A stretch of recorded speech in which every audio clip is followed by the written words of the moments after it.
Bay Area. Thank you for joining me for another episode of SFN, your San Francisco Social Justice Network, dedicated to social justice for all San Franciscans. We're going to address some comments recently sent to SFN.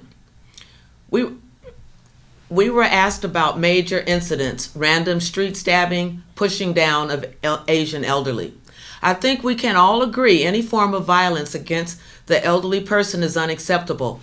Did you know in San Francisco Bay Area, penalties for individuals who harm the elderly or protected citizens are typically defined by California state law?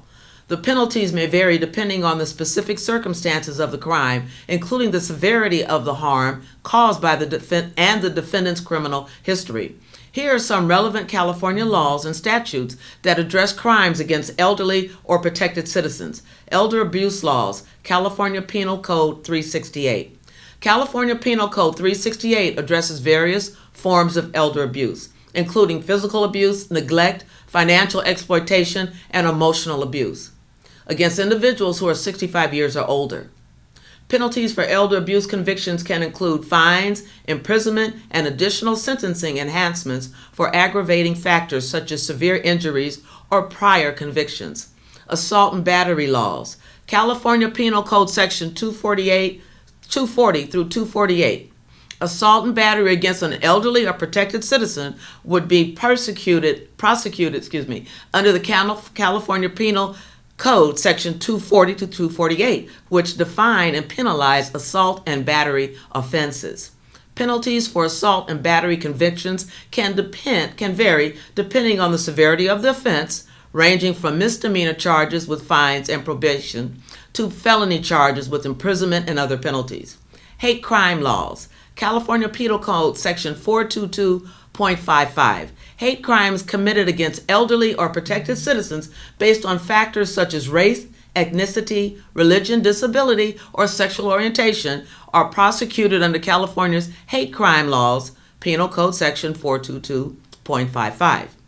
Penalties for hate crime convictions can include enhanced penalties such as longer prison sentences, fines, and mandatory participation in educational programs. Another comment was about the Half Moon Bay and Monterey Park mass shootings by Asians. The importance of mental health. I believe the combination of societal stressors, economic uncertainties, and racial tensions has underscored the importance of mental health support and resources. Crime reduction. Can police and arrest and punishment alone help? It may take a village. And my response to that is, I agree. Crime reduction takes more than just the police because addressing the root causes of crime requires a multifaceted approach involving collaboration among various stakeholders, including social workers, community organizations, and local policymakers to address underlying socio-economic factors, mental health issues, and systemic inequalities. Another comment, interviewing police and social workers and local politicians can help. Interviews with police, social workers, and local politicians could provide insights into community-based efforts to address mental health needs, particularly within marginalized communities. We were asked, what are your thoughts on the U.S.-China relationship in trade and police? And the comment was also, trade with the world benefited China and helped China to become a superpower. They now threaten Taiwan, the South China Sea, and the border of India, and with the Russian alliance. That comment is very interesting. The evolving relationship between the U.S. and China in trade and peace has significant geopolitical implications. Interviews with Chinese influencers and news reporters can provide perspectives on China's role as a global superpower and its impact on regional stability and international relations. It was asked, what is the next 5-year plan and where is the future heading? In interviewing Chinese influencers and Chinese news reporters, etc., how will this help or improve public perception? Let's unpack one more topic before we close. And San Francisco, you can share your views on, we're going to talk about immigration now. San Francisco, you can share your views on South American immigration and the power base in voting. And why do you believe there is a significant increase in illegal immigration? And what are some of the factors to help the reduction? Please send your responses to sfnewstv@gmail.com. Now, I believe the perception of excessive immigration as a recent phenomenon is misleading information, as migration has been a fundamental aspect of human history, driven by individuals seeking better communities and livelihoods. This misrepresentation overlooks the rich contributions of immigrants throughout history and perpetuates harmful generalizations and stereotypes that fail to address and fail to recognize the diverse experiences and motivations behind migration. These events and milestones have had significant impacts on society, shaping perceptions, conversations, and policies on various issues. Here are a few events that I believe contribute to where we are now. 9/11 and societal perceptions. The events of 9/11 drastically changed the way society views people from other countries, particularly those of Middle Eastern descent. Actually, conversations about differences, white privilege, and racial profiling intensified, leading to heightened awareness of discrimination and prejudice.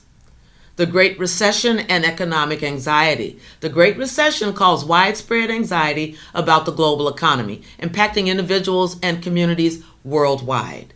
Economic uncertainty contributed to increased stress and mental health challenges among affected populations, highlighting the importance of mental health support and resources. The Obama presidency and backlash. The election of Barack Obama as the first African American president symbolized progress toward a post-racial America. However, the former Trump presidency also sparked considerable backlash, revealing underlying racial tensions and systemic inequalities. Incidents of police brutalities and killings of black individuals such as Trayvon Martin, George Floyd, Michael Brown, and the list is very long, sparked nationwide conversations about racial profiling and police violence. The Trump presidency and Charlottesville, North Carolina. The election of Donald Trump, almost said Crump, and events like the Charlottesville rally highlighted deep division within our society, including issues of race, immigration, and nationalism. Trump's rhetoric and policies regarding immigration, border security, and law enforcement further polarized public discourse on crime reduction and immigration. Final thought. By considering the historical context and societal dynamics shaped by key events and milestones, you can explore these topics in greater depth and identify opportunities for research, analysis, and advocacy that address pressing social and political challenges. Special thanks to Javon Giles, our community manager and station manager, and all the people behind the scenes who make SFN possible. I would like to extend a special thank you to my friend Gregory Leung, who contributed to this episode. I want to thank you for joining us on another episode of SFN, your San Francisco Social Justice Network. We air weekly on Mondays on this station at 7:30. Take care of your physical health and your mental health. I'm Diane. I'll see you next time. Bye-bye for now.